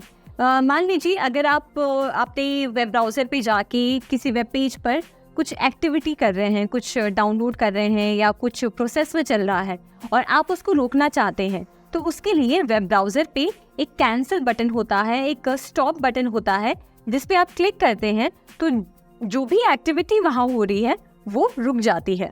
फिर वेब ब्राउज़र पे होम पेज बटन होता है, यानी कि आप जब वेब ब्राउज़र पे जाके कुछ सर्च करते हैं और फिर आप किसी वेबसाइट को ओपन करते हैं, फिर उसके बाद उसके अंदर किसी हाइपरटेक्स्ट लिंक के ज़रिए किसी और पेज को ओपन करते हैं और आप जब मान लीजिए ऐसे सिचुएशन में आप होम पेज पे जाना चाहते हैं, होम पेज यानी कि हमारा जो मेन पेज है वेब ब्राउज़र का, तो उसके लिए भी एक बटन होता है जिस पे डायरेक्टली आप अगर क्लिक करेंगे तो डायरेक्टली वो आपको वेब ब्राउज़र की होम पेज पे लेके चला जाता है। फिर वेब ब्राउज़र पे अगर आप देखेंगे तो एक एड्रेस बार होता है जहाँ पे आप अपना जो भी आप वेब पेज ओपन करना चाहते हैं उसका एड्रेस टाइप करते हैं या उस लिंक को पेस्ट करते हैं। और सबसे खास बात कि हर एक वेब ब्राउज़र HTTP सिक्योर को सपोर्ट करता है और वेब ब्राउज़र में आपने जो भी सर्च किया है, समझिए आप चाहते हैं कि लास्ट 1 महीने में आपने जो भी वेब ब्राउज़र पे सर्च किया है उसे आप डिलीट करना चाहते हैं तो वो आप डिलीट कर सकते हैं, अपनी हिस्ट्री हटा सकते हैं या फिर जो भी कैश फाइल्स हैं उनको भी डिलीट कर सकते हैं। और कुछ मेन वेब ब्राउज़र्स की एग्जांपल्स हैं Firefox, opera, Microsoft Edge, Google Chrome और आजकल ब्रेव ब्राउज़र भी काफ़ी यूज़ में देखने मिल रहा है। अब यहाँ पे इमेजेस या वीडियो के ज़रिए आप देख पा रहे होंगे कि एक यूज़र अपने वेब ब्राउज़र को कैसे यूज़ करता है। जैसे कि जब वो वेब ब्राउज़र को किसी भी वेब ब्राउज़र को ओपन करता है तो वहाँ भी ऊपर की तरफ एक एड्रेस बार होता है, वहाँ पे वो अपने वेब पेज का एड्रेस टाइप करता है। फॉर एग्जांपल जैसे अगर वो राजस्थान गवर्नमेंट के बारे में कुछ सर्च करना चाहता है तो वहाँ पे वो टाइप करता है www.rajasthangovernment.com या कोई भी और दूसरा कोई एड्रेस, और जैसे ही वो टाइप करता है उसे एंटर प्रेस करना होगा। एंटर प्रेस करने के बाद उसके पेज पे उसके मतलब स्क्रीन पे काफ़ी सारे वेब पेजेस नज़र आएंगे और उसके बाद जब वो एक वेब पेज को ओपन करेगा तो वहाँ उस वेब पेज से रिलेटेड होम पेज उसके सामने खुल जाएगी। तो ये था तरीका कि कैसे किसी भी वेब ब्राउज़र को आप यूज़ कर सकते हैं और वहाँ पे जाके किसी भी इंफॉर्मेशन या किसी भी फाइल के रिगार्डिंग आप एड्रेस टाइप कर सकते हैं और एंटर दबाकर आप जो भी उससे रिलेटेड जो भी वेब पेजेस अवेलेबल हैं उन्हें एक्सेस कर सकते हैं।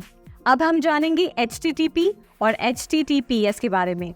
HTTP यानी कि हाइपरटेक्स्ट ट्रांसफ़र प्रोटोकॉल और HTTPS यानी कि हाइपरटेक्स्ट ट्रांसफ़र प्रोटोकॉल सिक्योर, दोनों ही एक ऐसे प्रोटोकॉल्स हैं जो इंफॉर्मेशन को इंटरनेट पर ट्रांसमिट करने में मदद करते हैं। ये प्रोटोकॉल्स आपके वेब ब्राउज़र और सर्वर के बीच में कम्युनिकेशन को मेंटेन करते हैं। तो अब हम जानते हैं HTTP और HTTPS की मेन डिफरेंसेस के बारे में। तो सबसे पहला और मेजर डिफरेंस है सिक्योरिटी का। जब आप HTTP का यूज़ करके किसी भी डेटा को ट्रांसफ़र करते हैं तो वो डेटा ओपन फॉर्म में ट्रांसफ़र होता है, जिससे कि वो एक नॉन सिक्योर प्रोटोकॉल बन जाता है और चांसेस होते हैं कि हैकर्स आपके डेटा को एक्सेस कर सकें। और वही अगर हम बात करें HTTPS प्रोटोकॉल के बारे में, तो जब आप HTTPS प्रोटोकॉल यूज़ करते हैं तो आपका डेटा पहले एन्क्रिप्ट होता है, उसके बाद ट्रांसफ़र होता है, जिसकी वजह से हैकर्स के लिए बहुत मुश्किल हो जाता है कि वो आपके पर्सनल इन्फॉर्मेशन को एक्सेस कर सकें। दूसरा मेजर डिफरेंस है डेटा एन्क्रिप्शन।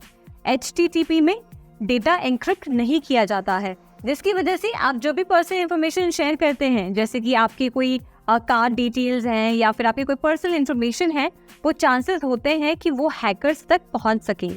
और वही जब हम बात करें HTTPS की, तो जब आप HTTPS यूज़ करते हैं तो आपका डेटा सिक्योर होता है, वो एन्क्रिप्ट होके ट्रांसफ़र होता है, जिसकी वजह से आपके पर्सनल इन्फॉर्मेशन या आपके कार्ड की डिटेल या बैंक डिटेल्स कोई चोरी होने का कोई खतरा नहीं रहता है।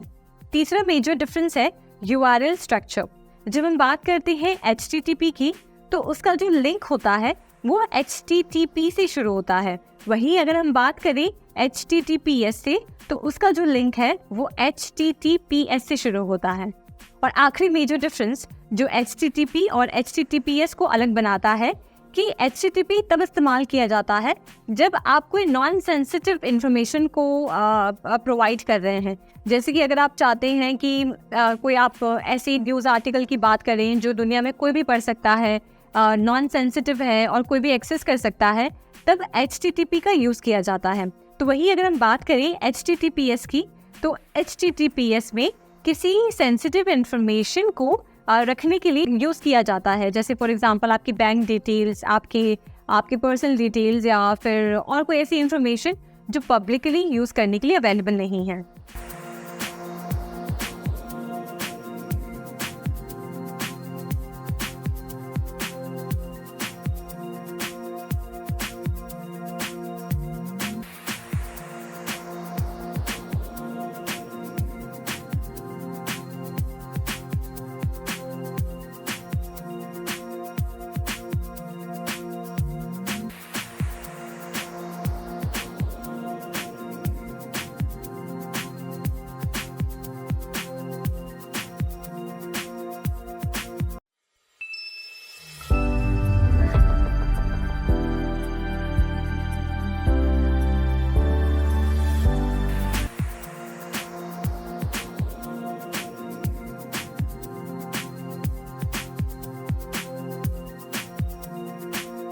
तो इसमें हम जानेंगे कि आप वेब पे कैसे कोई रिलेवेंट इन्फॉर्मेशन सर्च कर सकते हैं।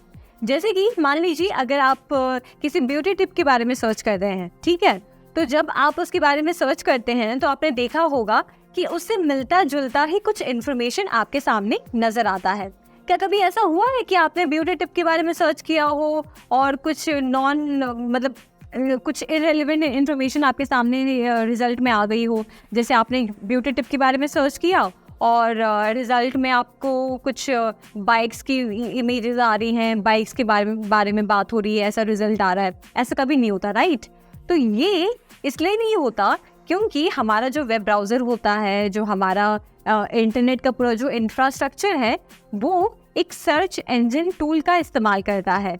एक सर्च इंजन टूल के इस्तेमाल करने से हमारा जो इंटरनेट है, जो हमारा ब्राउज़र है, वो हमें रेलेवेंट इंफॉर्मेशन सर्च रिजल्ट में देता है।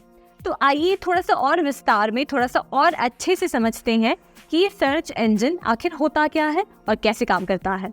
तो जैसे कि हमने बात की सर्च इंजन के बारे में, तो सर्च इंजन एक ऐसा टूल है जो आपके लिए रेलेवेंट इंफॉर्मेशन इंटरनेट पे से खोज कर आपके सामने प्रेजेंट करता है। जैसे कि हमने इससे पहले बात की, हम ब्यूटी टिप के बारे में सर्च कर रहे थे, तो उससे रेलेवेंट इन्फॉर्मेशन ही हमें रिजल्ट में दिखाई देती है। तो एग्जैक्टली वही काम सर्च इंजन टूल आपके लिए हमेशा करता है जब भी आप वेब पे कुछ सर्च करते हैं। तो सर्च इंजन टूल बेसिकली आपके लिए हर उस रेलेवेंट इन्फॉर्मेशन को इकट्ठा करता है और आपके सामने एज ए रिजल्ट पेश करता है। तो आइए कुछ जानते हैं इसके फीचर्स के बारे में कि इसकी खूबियाँ क्या है, इसकी खासियत क्या है और ये कैसे काम करता है। वेब क्रॉलर एक तरह का कंप्यूटर प्रोग्राम होता है जो इंटरनेट पे वेबसाइट्स को ढूंढने के लिए काम करता है, जैसे गूगल या बिंग। वेब क्रॉलर को एक तरीके से आप डिटेक्टिव समझ सकते हैं, जो इंटरनेट की हर एक कोने को एक्सप्लोर करता है, हर पेजेस को, हर वेबसाइट्स को विजिट करता है और देखता है कि उन पर किस पर कंटेंट लिखा गया है। फिर जो इम्पोर्टेंट चीज़ें मिलती हैं उनको नोट करता है। ये इम्पोर्टेंट चीज़ें कुछ भी हो सकती हैं, ये टेक्स्ट हो सकती हैं, इमेजेस हो सकती हैं या फिर कोई लिंक हो सकती हैं।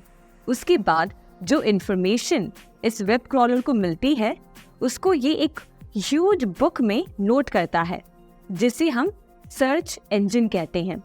जब आप गूगल में कुछ भी सर्च करते हैं तो वो बुक से जो भी रेलेवेंट पेजेस है वो निकाल कर आपके सामने शो करता है।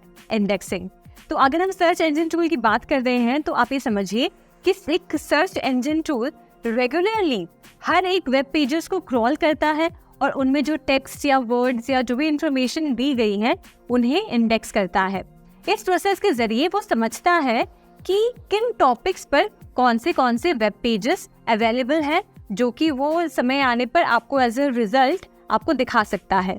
दूसरा है कि सर्च इंजन टूल एल्गोरिदम्स के हिसाब से काम करता है, यानी कि जब आप कुछ वेब पे सर्च करते हैं तो सर्च इंजन टूल देखता है कि आपने जो भी सर्च किया है उसके अकॉर्डिंग कौन से रेलेवेंट वेब पेजेस हैं उसी को वो दिखाता है, और जो रेलेवेंट नहीं है उन्हें शोकेस नहीं करता है एज ए रिजल्ट। तो ये एक बहुत ही बेसिक एल्गोरिदम है जो हर एक सर्च इंजन टूल फॉलो करता है। फिर आप जब वेब ब्राउजर पे कुछ भी टाइप करते हैं तो सर्च इंजन टूल के लिए वो एक क्वेरी बन जाती है और वो क्वेरी के हिसाब से आपको रेलेवेंट इंफॉर्मेशन या यूँ कहें कि रेलेवेंट वेब पेजेस आपके सामने खोलकर दिखाता है, और इसके लिए वो अपने एल्गोरिदम्स का इस्तेमाल करता है। फिर जैसे जो भी आपने सर्च किया वो रैंकिंग के बेसिस पे होता है, यानी कि जो सर्च इंजन टूल का एल्गोरिदम है वो रैंकिंग के हिसाब से वेब पेजेस को दिखाता है, यानी कि जो सबसे ऊपर के वेब पेजेस होंगे वो हाईली रैंक्ड होंगे, और सर्च इंजन टूल ये समझता है कि जो सबसे ऊपर वेब पेजेस हैं वो आपकी क्वेरी के हिसाब से सबसे ज़्यादा मैच कर रहे हैं, तो वो सबसे ऊपर दिखाता है। और फिर जैसे जैसे आप नीचे जाते हैं वैसे वैसे थोड़े से कम रेलेवेंट वेब पेजेस आपको नज़र आते हैं। अब आपके लिए यहाँ पे जानना बहुत इंटरेस्टिंग होगा कि कोई भी अगर ऑर्गेनाइजेशन होती है या कोई कंटेंट क्रिएटर होता है या कोई कंपनी होती है, वो सर्च इंजन ऑप्टिमाइजेशन का इस्तेमाल करती है, जिसकी वजह से उनका जो वेबसाइट है सबसे टॉप रैंक करे। फॉर एग्जांपल, अगर आप कोई एक बिजनेस रन कर रहे हैं या कोई आपकी वेबसाइट है, ठीक है, तो आप सर्च इंजन ऑप्टिमाइजेशन के हिसाब से अपनी वेबसाइट को कस्टमाइज करते हैं। फॉर एग्जांपल, जो भी कंटेंट क्रिएटर्स या जो भी कंपनीज या फिर जो भी बॉडीज़ हैं जो सर्च इंजन पे सबसे ऊपर नज़र आती हैं जब आप कुछ भी सर्च करते हैं, इसका मतलब है कि वो सर्च इंजन ऑप्टिमाइजेशन यानी कि एसईओ का सही से उपयोग कर रहे हैं, जिसकी वजह से वो सर्च इंजन में सबसे टॉप पे नज़र आते हैं। तो आप चाहे दुनिया में कोई भी बिजनेस की बात कर लें, बड़े से बड़े बिजनेस, छोटे से छोटे बिजनेस या कोई भी छोटा सा व्यापार अगर ऑनलाइन है, तो वो ये चाहता है कि हम एसईओ में सबसे ऊपर रैंक करें, जिसकी वजह से लोग हमारे वेबसाइट पे ज़्यादातर आएँ और हमारे वेबसाइट पे हमारे प्रोडक्ट्स को एक्सप्लोर करें, हमारे प्रोडक्ट्स से ख़रीदारी करें और देखें कि क्या क्या अवेलेबल है। तो एसईओ एक पार्ट है सर्च इंजन का, जिसका इस्तेमाल बड़ी ऑर्गेनाइजेशंस, कंटेंट क्रिएटर्स, इन्फ्लुएंसर्स या बिग पर्सनालिटीज़ करते हैं अपनी वेबसाइट को और ऑप्टिमाइज़ करने के लिए।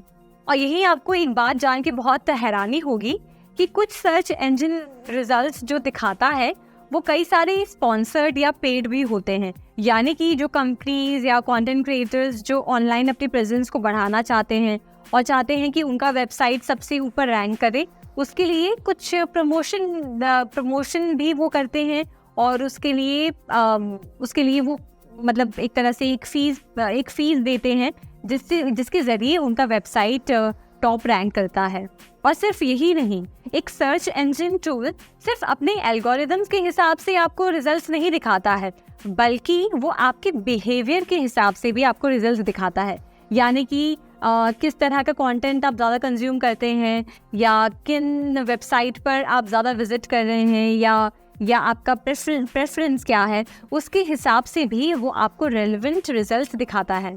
तो ये हमने जाना कि कैसे सर्च इंजन टूल हमारी मदद करता है कि हम इंटरनेट पे रेलेवेंट इंफॉर्मेशन सर्च कर पाएँ, और हम जो भी सर्च कर रहे हैं उससे मैक्सिमम हमें जो है इंफॉर्मेशन मिल पाए।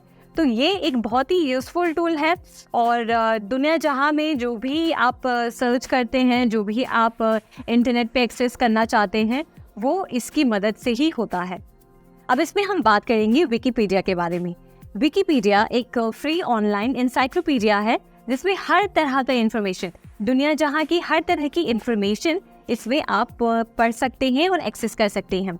इस प्लेटफॉर्म पे दुनिया जहाँ से हर तरह के वॉलंटियर्स जुड़ते हैं और अपने इंफॉर्मेशन, अपनी नॉलेज को शेयर करते हैं, और उसमें जो भी आर्टिकल्स लिखे होते हैं उन्हें एडिट करते हैं, और भी जानकारी उस पर शेयर करते रहते हैं। तो आइए विकिपीडिया के बारे में कुछ पॉइंट्स के जरिए और समझते हैं। सबसे पहले तो विकिपीडिया को यूज़ करना फ्री है, यानी कि आपको बस इंटरनेट कनेक्शन की ज़रूरत होती है, और आप अपने ब्राउज़र पे जाके विकिपीडिया को सर्च कर सकते हैं और उसे एक्सेस कर सकते हैं। इसके लिए आपको कोई सब्सक्रिप्शन या किसी भी तरह का लॉगिन क्रेडेंशियल्स या और कोई साधन की ज़रूरत नहीं होती, आपको बस इंटरनेट की ज़रूरत होती है।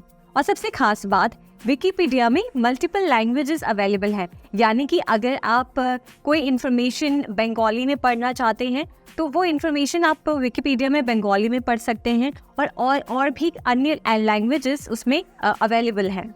और ये बात आपको थोड़ी सी इम्प्रेस भी करेगी कि विकिपीडिया में जो भी इंफॉर्मेशन आप देखते हैं वो अनबायस्ड होता है, उसमें कोई ओपिनियन नहीं होता है। यानी कि समझिए, अगर किसी तथ्य के बारे में बात की जा रही है या किसी घटना के बारे में बात की जा रही है, तो उसमें सिर्फ फैक्ट्स लिखे गए होते हैं, कोई अपना ओपिनियन शेयर नहीं करता, कोई अपना उसमें राय नहीं देता। तो एक अनबायस्ड इंफॉर्मेशन जानने का बहुत ही अच्छा माध्यम है जो है विकिपीडिया। एक और बात कि विकिपीडिया आर्टिकल्स रेगुलरली अपडेट किए जाते हैं, यानी कि अगर आपने कोई आर्टिकल 10 दिन पहले पढ़ा होगा तो हो सकता है कि बीच में किसी वॉलंटियर ने उस आर्टिकल को थोड़ा सा कस्टमाइज किया हो, या उसमें जो इन्फॉर्मेशन है उसको अपडेट किया हो। फॉर एग्जांपल समझिए, अगर आप विकिपीडिया पे कोई इन्फॉर्मेशन सर्च कर रहे हैं और आप देख रहे हैं कि उसमें लेटेस्ट इन्फॉर्मेशन नज़र आ रही है किसी इंसान के बारे में, कि सब मान लीजिए कोई पर्सनालिटी है, ठीक है, आप उसके बारे में विकिपीडिया पे सर्च कर रहे हैं, तो अगर उसकी हाल फिलहाल में अगर शादी हुई है या उसके बच्चे हुए हैं तो वो भी विकिपीडिया पे अपडेट किया जाता है। तो वैसे ही विकिपीडिया पे हर इन्फॉर्मेशन होती है वो लेटेस्ट होती है, और ऐसा नहीं होता है कि उसमें कोई आर्टिकल अगर 10 साल पहले लिख दिया गया हो तो वो ओल्ड वर्जन ही होता है, बल्कि वो आए दिन अपडेट किया जाता है आपके और हमारे जैसे वॉलंटियर्स के ज़रिए, जो रेगुलरली उन आर्टिकल्स को अपडेट करते रहते हैं। और इस प्लेटफॉर्म पे अगर आप जाके देखेंगे तो इसमें साइंस, हिस्ट्री, ब्यूटी, या फिर मान लीजिए कुछ भी, मतलब कोई सोशल टॉपिक से रिलेटेड हर तरह की इंफॉर्मेशन यहाँ पे होती है। आप चाहें तो आप भी जाके विकिपीडिया में कोई भी आर्टिकल में एडिट कर सकती हैं, पर ज़रूरी होता है कुछ गाइडलाइंस को फॉलो करना, और कुछ रूल्स हैं जिसको आप अगर फॉलो करते हैं तो आप भी विकिपीडिया की एडिटर बन सकते हैं। और सबसे खास बात ये कि विकिपीडिया में जो भी इंफॉर्मेशन फीड की जाती है वो एक ग्रुप ऑफ एडिटर्स कम्युनिटी है जो उसे चेक करती है और कंटेंट को रिफाइन करती रहती है।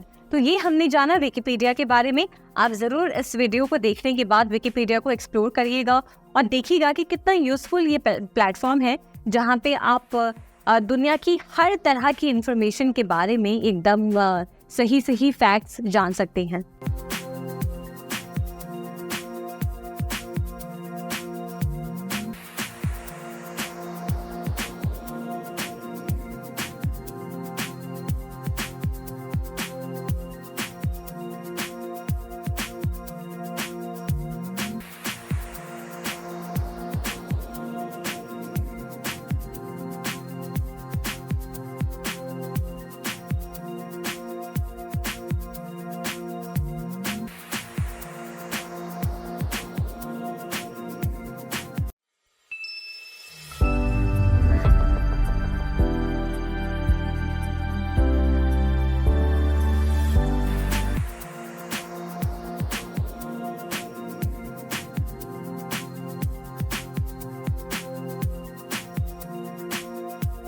अब इसमें हम जानते हैं कि कैसे आप एक ईमेल क्रिएट कर सकते हैं। इलेक्ट्रॉनिक मेल यानी कि, या यूँ कह लें कि एक ईमेल जिसे ये 1993 से ईमेल कहा जाने लगा, ये एक ऐसा प्लेटफॉर्म है जिसके ज़रिए आप किसी से भी एक प्रोफेशनल कम्युनिकेशन, एक फॉर्मल कम्युनिकेशन मेंटेन कर सकते हैं। फॉर एग्जांपल समझिए, आप अगर कहीं पे जॉब के लिए अप्लाई कर रहे हैं और अगर उस कंपनी ने आपको कहा है कि आप अपना CV उनके साथ शेयर करें, तो आप कोई और मैसेजिंग प्लेटफॉर्म ना यूज़ करके ईमेल का इस्तेमाल करते हैं। ये अक्सर उन ऑर्गेनाइजेशंस या बॉडीज़ या उन कंपनीज़ में यूज़ किया जाता है जहाँ पे वो चाहते हैं फॉर्मल कम्युनिकेशन मेंटेन रखना, तो आप भी इसका इस्तेमाल कर सकते हैं। जनरली अगर ईमेल की बात करें तो इसमें 3 मेजर चीज़ें होती हैं। सबसे पहले तो आपका खुद का एक ईमेल आईडी होना चाहिए जिसके ज़रिए आप किसी को मैसेज भेज सकते हैं, तो आपकी आईडी सबसे पहले ज़रूरी है। उसके बाद दूसरी चीज़ है सामने वाले की यानी कि रिसीवर की ईमेल आईडी, यानी कि आप जिसे ईमेल भेजना चाहते हैं उसका ईमेल एड्रेस आपके पास होना चाहिए। और तीसरा, जो मैसेज आप टाइप करना चाहते हैं वो मैसेज आपके पास होना, मतलब आपको पता होना चाहिए कि आप उस सेंडर को क्या भेजना चाह रहे हैं। तो आइए बहुत ही आसान तरीके से देखते हैं कि कैसे आप कोई ईमेल क्रिएट कर सकते हैं। कुछ पॉपुलर ईमेल प्लेटफॉर्म्स की बात करें तो उनमें आते हैं जीमेल, याहू और आपका माइक्रोसॉफ्ट का आउटलुक। ये कुछ मेजर ईमेल प्लेटफॉर्म्स हैं जो आजकल बहुत यूज़ किए जाते हैं। और आपको बता दें कि ईमेल एड्रेस किस तरह के होते हैं।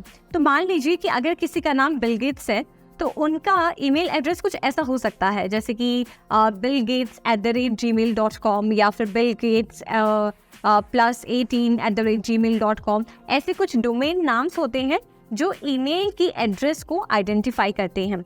तो आइए देखते हैं कि कैसे आप ईमेल को एक्सेस कर सकते हैं।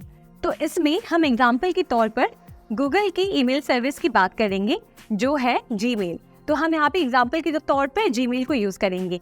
तो आपको ईमेल क्रिएट करने के लिए या ईमेल को एक्सेस करने के लिए कुछ चीज़ों की ज़रूरत है। सबसे पहले तो आपके फ़ोन में या आपके लैपटॉप में या आपके डेस्कटॉप में इंटरनेट कनेक्शन ज़रूरी है। इंटरनेट कनेक्शन के बिना ईमेल वर्क नहीं करता और आप किसी को ईमेल नहीं भेज सकते हैं।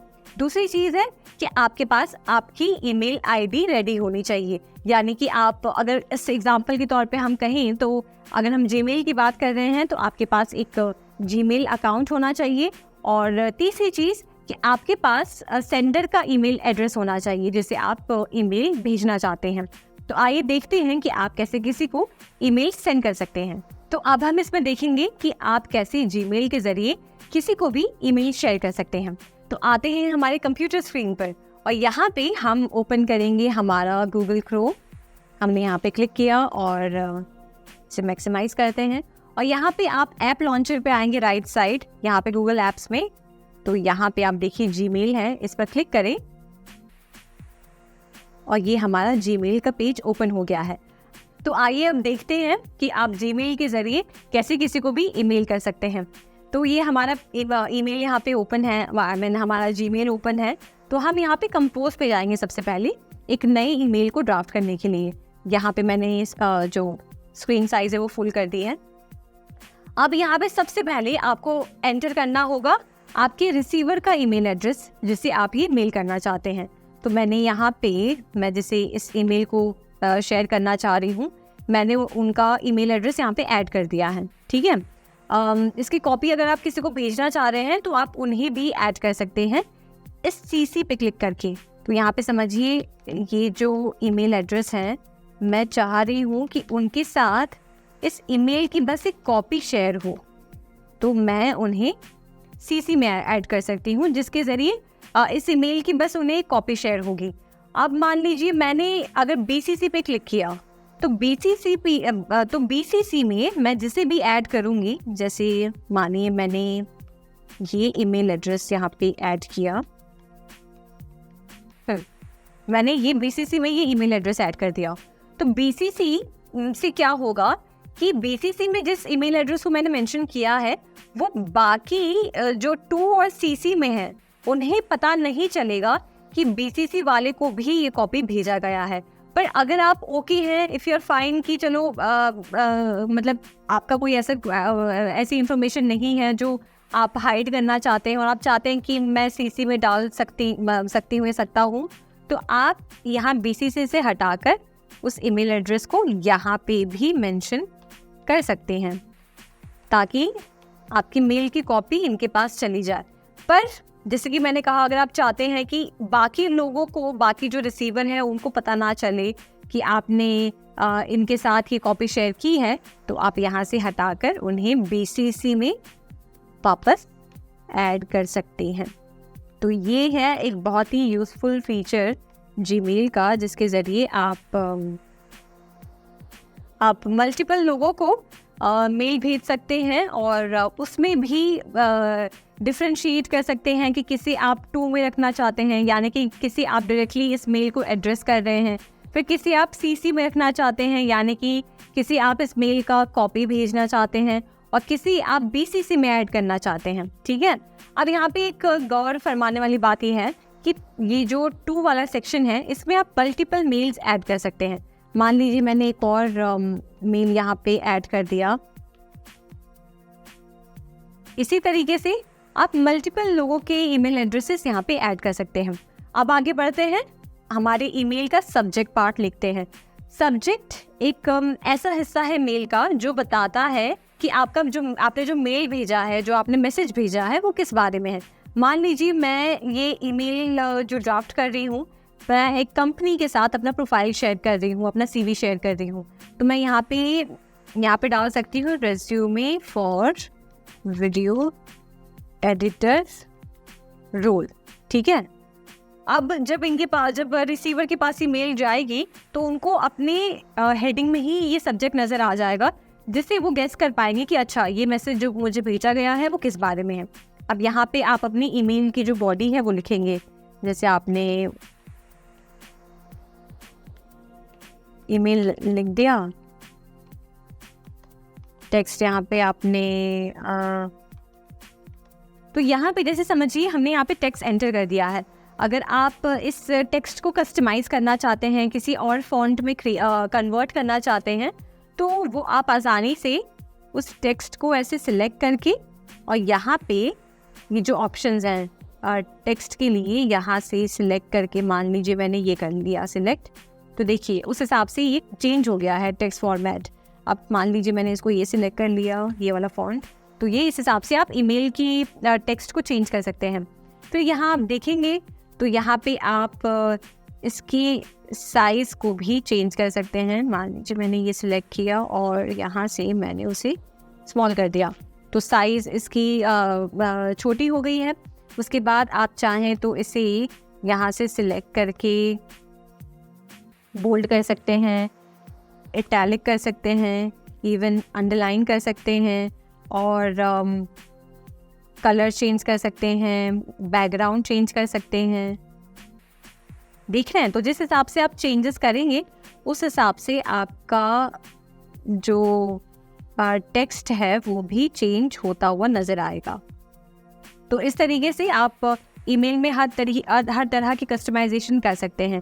फिर अगर समझिए आप नंबर्स ऐड करना चाहते हैं अपने ईमेल में, तो आप वो कर सकते हैं। जैसे मैंने यहाँ से क्लिक करके ये नंबर्स ऐड किए हैं।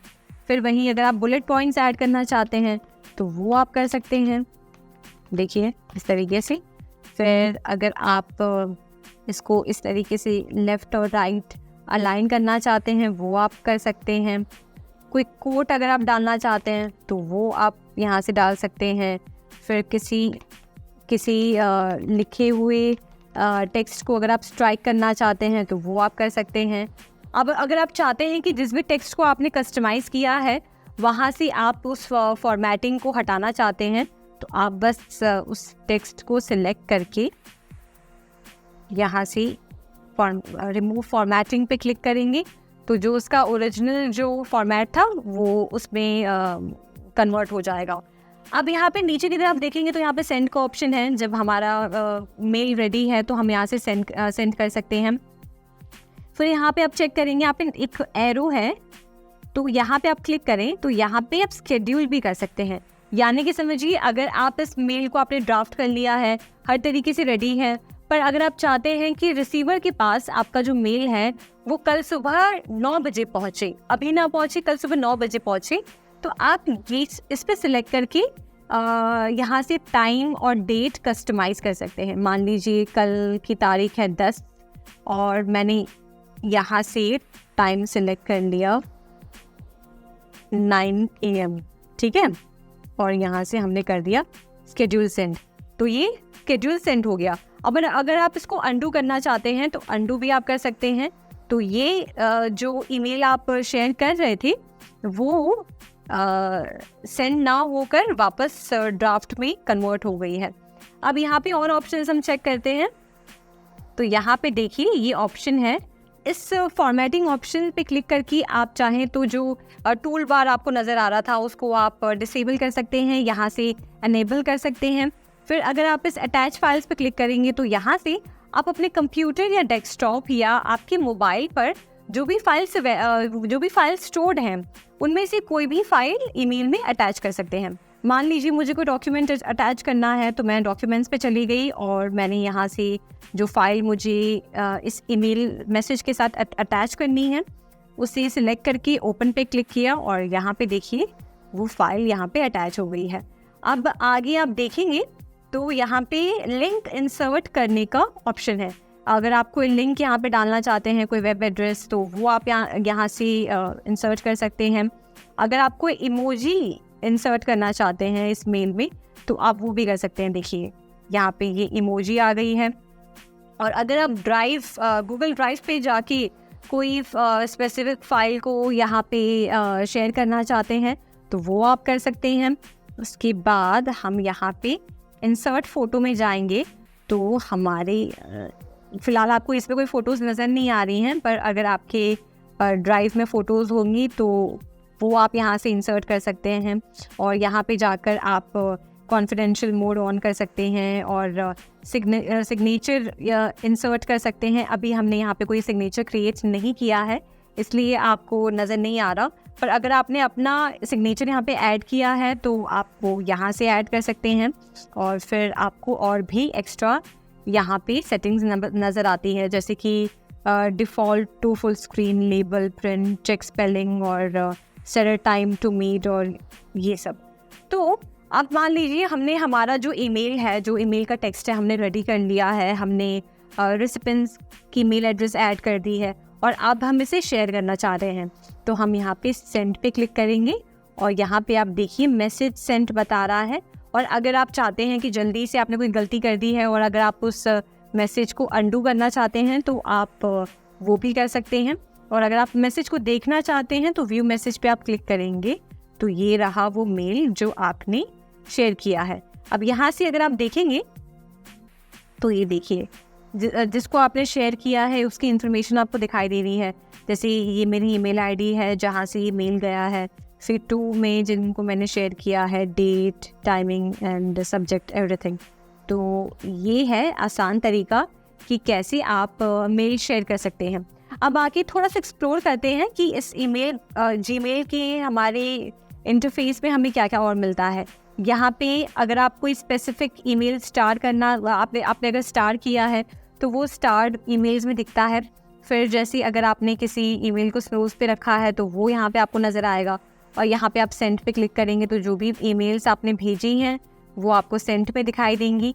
यहाँ पे आपको ड्राफ्ट्स नज़र आएंगे, यहाँ से आप डिलीट कर सकते हैं। और मोर पे आप जाएंगे तो important, chat, scheduled, all mail, spam और डिलीटेड ईमेल्स वो यहाँ पे आपको नज़र आएंगी।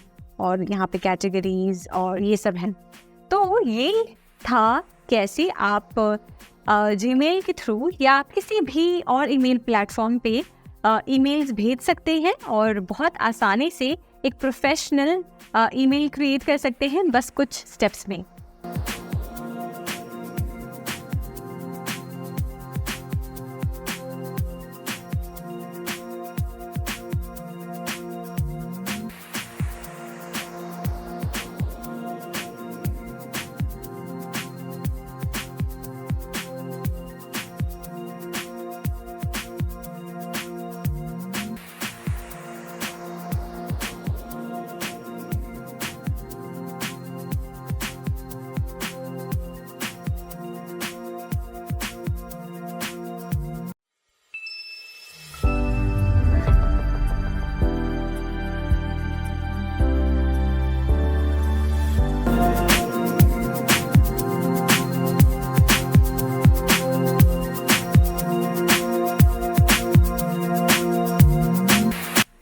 राजस्थान सरकार और उसके विभिन्न विभागों के लिए विशेष और सूचनात्मक वेबसाइट्स बनाई गई हैं।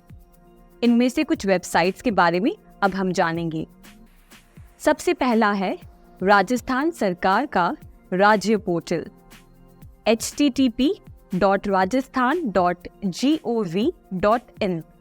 ये राजस्थान सरकार की मुख्य वेबसाइट है जिसमें मुख्य विभागों और उनसे जुड़े सेक्शंस के लिंक्स आपको यहाँ पर मिलेंगे। राज्य पोर्टल सूचनात्मक और लेन देन से रिलेटेड सरकारी सेवाओं तक पहुँचने का आसान तरीका प्रदान करती है। इसके साथ राजस्थान सरकार किसी भी समय और स्थान पर नागरिक सेवाओं के लिए एक विंडो इंटरफेस प्रदान करती है। आइए जानते हैं इस राज्य पोर्टल के कुछ फायदे। सबसे पहले, ये सभी नागरिकों और सरकार के उपयोगकर्ताओं के लिए सूचना का एक स्रोत है। इस पेज पोर्टल में एक वेब डायरेक्टरी है जो किसी भी विभाग, एजेंसी, स्वास्थ्य संस्था, राज्यसभा, न्यायपालिका आदि तक पहुंचने के लिए इस्तेमाल की जा सकती है। दूसरा फायदा, ये नागरिकों, व्यापारों और एनआरआई के लिए सूचनात्मक या लेन देन से रिलेटेड सरकारी सेवाओं के लिए एक सिंगल विंडो इंटरफेस प्रदान करती है। तीसरा फायदा, वेब पोर्टल से तुरंत जुड़ने के लिए यह सुनिश्चित करती है। इससे डिपार्टमेंटल वेबसाइट्स के साथ रियल टाइम अपडेट की मदद मिलती है। अब आइए जानते हैं आवेदन भरने के लिए आरपीएससी वेबसाइट के बारे में। आरपीएससी की मुख्य वेबसाइट लिंक आप अपनी स्क्रीन पर देख सकते हैं http://rpsc.rajasthan.gov.in। ये राजस्थान पब्लिक सर्विस कमीशन की वेबसाइट है जहां नागरिकों के लिए रिक्त पदों, वैकेंसीज की आवेदन भरे जाते हैं। यहां आवेदन की स्थिति का पता और समय पर ऑनलाइन परिणाम प्राप्त किया जा सकता है। अब आइए जानते हैं तीसरे पोर्टल के बारे में, आरटीई पोर्टल, शिक्षा का अधिकार। आरटीई ऑनलाइन पोर्टल पर जाने के लिए आप इस वेब एड्रेस को अपने ब्राउजर में टाइप कर सकते हैं। ये पोर्टल एक वेब बेस्ड सॉल्यूशन है उन वर्गों के लिए जो आर्थिक रूप से कमजोर हैं या प्राइवेट स्कूल्स में एडमिशन लेना चाहते हैं। ये पोर्टल उनकी व्यवस्थित और ऑटोमेटिक प्रवेश प्रक्रिया को संभव करता है। आरटीई एक्ट के अनुसार आरटीई पोर्टल ऑपरेशन की निगरानी करने के लिए 25% सीट्स को ट्रैक और सुपरवाइज करता है। ये वेबसाइट राज्य के 35,000 प्राइवेट स्कूल्स को कवर करती है और शिक्षा विभाग और आम लोगों के बीच में इंफॉर्मेशन की ब्रिज की तरह काम करती है। ये ऑनलाइन सिस्टम स्कूल्स में सीट्स की गिनती, प्रवेश के लिए आवेदन, ऑनलाइन शुल्क प्रतिपूर्ति, फॉर्म वितरण, रसीद तिथियां, लॉटरी की जानकारी और स्कूल में पढ़ रहे विद्यार्थियों की सूची जैसी अन्य डिटेल्स में मदद करती है।